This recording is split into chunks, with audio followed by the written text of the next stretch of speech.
bago tayo punta sa multiverse, punta tayo kay kay Mr. Best naman.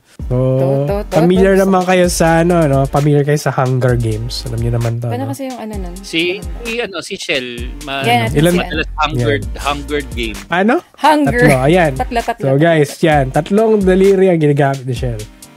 Pag kumakain siya. Ay! At sama ng ugali nyo.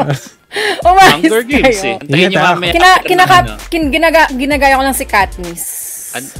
Hintayin nyo mamaya after ng recording. Makikita nyo yung real life Hunger Games.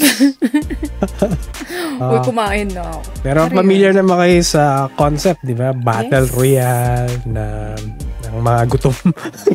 Mga gutom. So, si Shell. Mga namamana. May namamana at saka patayan, basically yun. Yun, kasi apparently si Mr. Beast is planning a real life version of the Hunger Games. Nice! Sabi niya, yung mga contestants are required to hunt each other, tapos ang prize is $1 million. Wow. Pwede. Pwede ba sumali dyan? Pwede ba sumali dyan?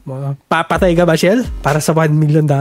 Papaana ka ba? Kasi nakita niya kagad Hunger Games. So, hindi mukbang ito, Mistranslation. Mistranslation. Nakala pagkain. Nasaan yung pagkain?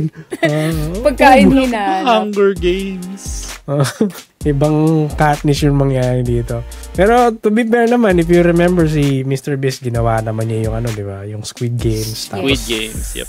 May Willy Wonka din siyang inattempt before. At iba-iba pa. May mananalo nga ng island ng yung mga pinili niya.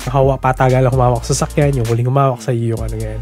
Pero so, I think kaya niya. Wala namang issue na gumawa nito. And hindi naman siya na problema sa copyright before. So, I think this is very possible, no?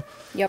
So, pero ito yung mga, shinare na information ni Mr. Beast in regard dun sa real-life version ng Hunger Games. Sabi niya, I've been sitting on this idea where it'd be fun to grab potentially 26 random people to put on an island. May idea din ako ngayon, lalagay sa island yung mga politicians. Pero ibang topic yun. Ito ba yung mo? Ito ba yung balak mo talaga? Sa akin hindi 26 eh.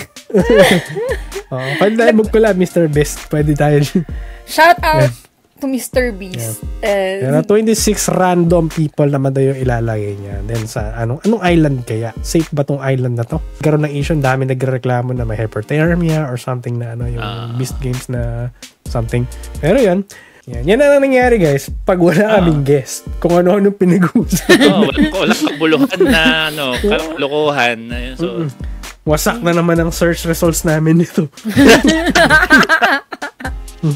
So, Betty. Yeah. Yun lang yung mga topics namin. Outro, tita. Ayun. So, ayun na nga, yun yung mga topics natin for today. At kung meron ko yung topic suggestion at gustong-gusto po namin magkaroon ng topic suggestion, tignan nyo naman yung topics namin today. Natin yung suggestion. Ayan. Feel free to leave... Wag mo ng cards yung mga topic natin.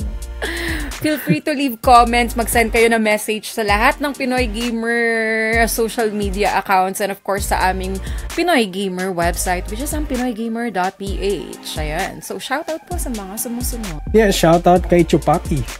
Kay Chupapi. Kay Ari, kay Kidulafu24, kay Cocombear, Shiver O, and then shoutout sa mga chatters natin si Avian2X2, si Kuma March, si Shadow Games, Premier, Game Emperor, si Premier Avenue, si Kanike, Cucumber, si Cocomber, Cucumber daw yun. Cocomber. So, ayan, si Kuma March nga. Ayun. So, yun lang. daw kayo.